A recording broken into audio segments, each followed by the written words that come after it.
Just in from a 5-mile run before the long run tomorrow, and my body feels okay, which is a good sign.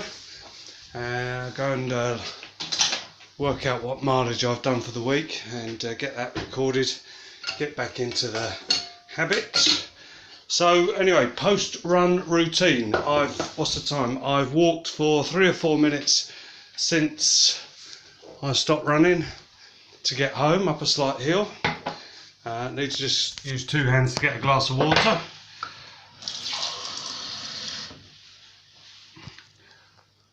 Try and get my hand off the camera. Glass of water. I can't talk while I'm not even going to try.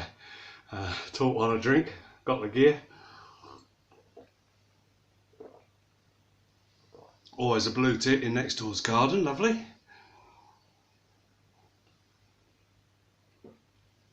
Oh, now it's in my garden.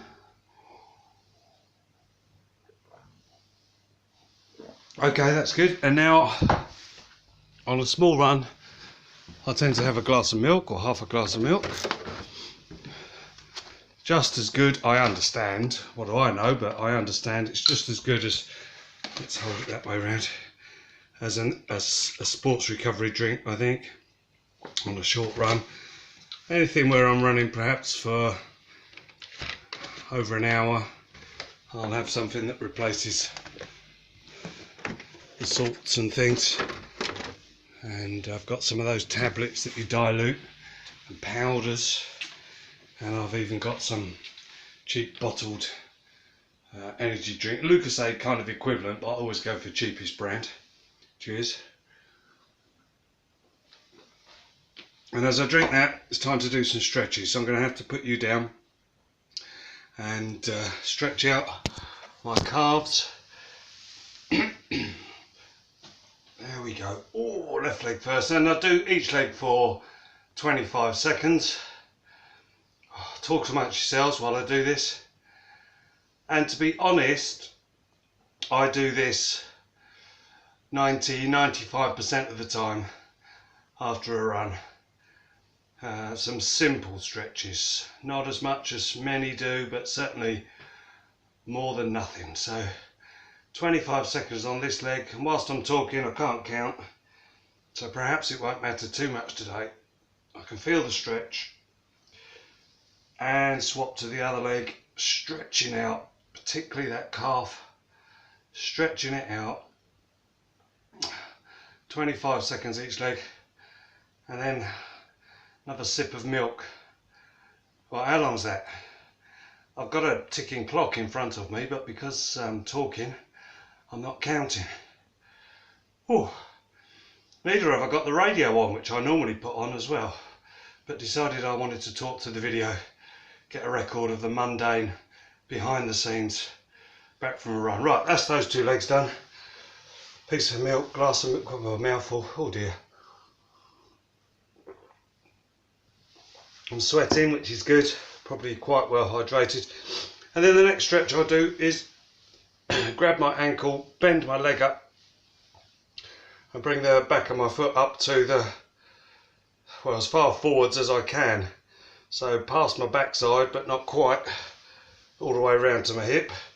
Stretch up and straighten and feel that on the front of my, top of my leg, front of my thigh, which has probably got a lovely muscle name, but it's an easy stretch to do. Stretch that out. I usually do that for about 20 seconds on each side. Let's do the other side. Sip of milk. Oh, stretch the other one, and that's probably all I'll do post run. And perhaps, let's be honest, perhaps during the day I might come and stretch the calves again a little bit. There we go, good. After my milk, I might have like a teaspoon of peanut butter and or a banana. And today I fancy peanut and banana. Oh dear, I fancy a banana, so I'll go and get one of these. And then tomorrow I've got a long run, and hopefully I'll go and shoot some pretty video down on Brighton Seafront. Another week done. If I'm right, it's about 16 weeks to the Milton Keynes Marathon. And if you're interested in the half or the full marathon, don't forget I've got a discount code for you if you send me a message. For those who are friends and family. Oh, it'll be lovely to have someone come and run with me. Really looking forward to that marathon. Finally into the new year. 16 weeks. It will tick down. Okay, thanks for watching. Thanks for watching all the way to the end. I don't know if there's like Brighton Seafront video now, or whether I've managed to put some in while I'm talking over the top of it from today. We'll see what happens tomorrow. Highlight of the run today, probably at the end, was the blue tits in the garden. Are they still out there? I can't see any. Spring's a few weeks off, but it's a mild day. Alright, cheerio.